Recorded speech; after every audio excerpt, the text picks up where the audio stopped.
Good afternoon, Dr. Naik. My name is Izzy Westbury. I'm the secretary here at the Oxford Union. I have a very short question to ask. You talk about the hijab being something that's there to protect a woman. Surely it's extremely patronising and degrading to prevent a woman from making that decision for herself. How could you answer that? What's the question, sister? Can you repeat the question? I said, in your speech, you talk about the hijab being something that's there to protect a woman.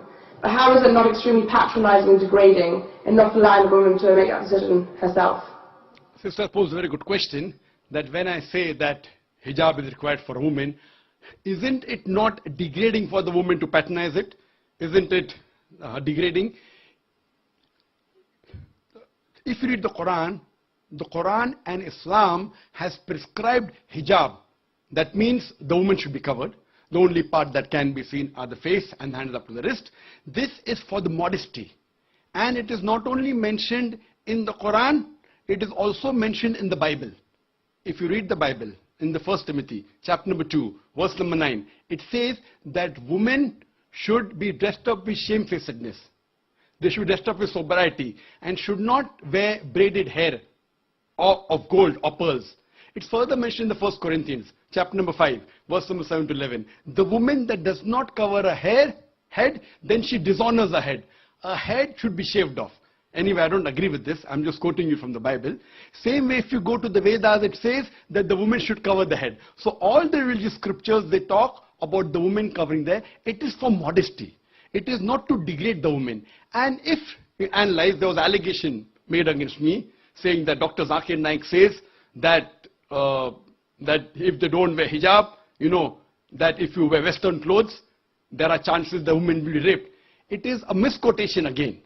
What I said, that if women wear revealing clothes, they have more chances of being raped. What I was doing, the same newspaper, Sunday Times, which spoke against me, 1 year before, on the March of 9th, 2009, Sunday Times carried an article. In Britain, 1 out of 7 feel that the woman who wears sexy revealing clothes, she should be hit. I'm sorry, I don't agree with it. This is the statistics that was given in the Sunday Times on the 9th of March 2009, that in Britain, 1 out of 7 Britishers believe that the women who wear revealing and sexy clothes should be hit. I disagree with this. Furthermore, one more article came in 2005.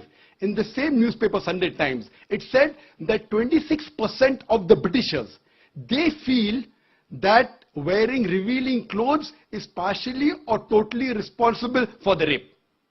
So what I say, that the more modestly you are dressed up, you are respected more. So Islam has prescribed the modest hijab for the woman, not to degrade her but to uplift her. I do agree there may be cultural differences. Islam cannot force anyone to adopt it. There are cultural differences. For example, I'll give you an example. That some societies, what they feel, that even looking at a woman is immodest. Some societies feel looking is no problem, but touching a woman is immodest. Some of the society feels shaking hand is no problem. Some societies feel kissing no problem. Some societies feel doing anything as long as both agree is no problem. Different societies and different cultures have got different rules and regulations. When I went to America, while I was giving a talk, one of the Americans told me, "You Eastern women, you're immodest." I was shocked. I said, "Why do you call the Eastern women immodest?" He told me, "You Eastern women, you expose your belly." So in America and Western country, exposing belly is immodesty. In India, exposing belly is not immodesty, wearing shorts is immodesty. So what you have to realize, sister, there's different culture, there's different system.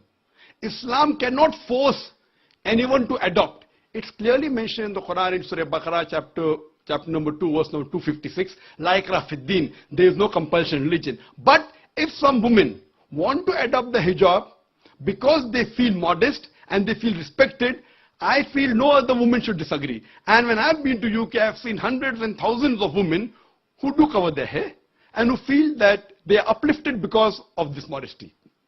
Hope that answers the question.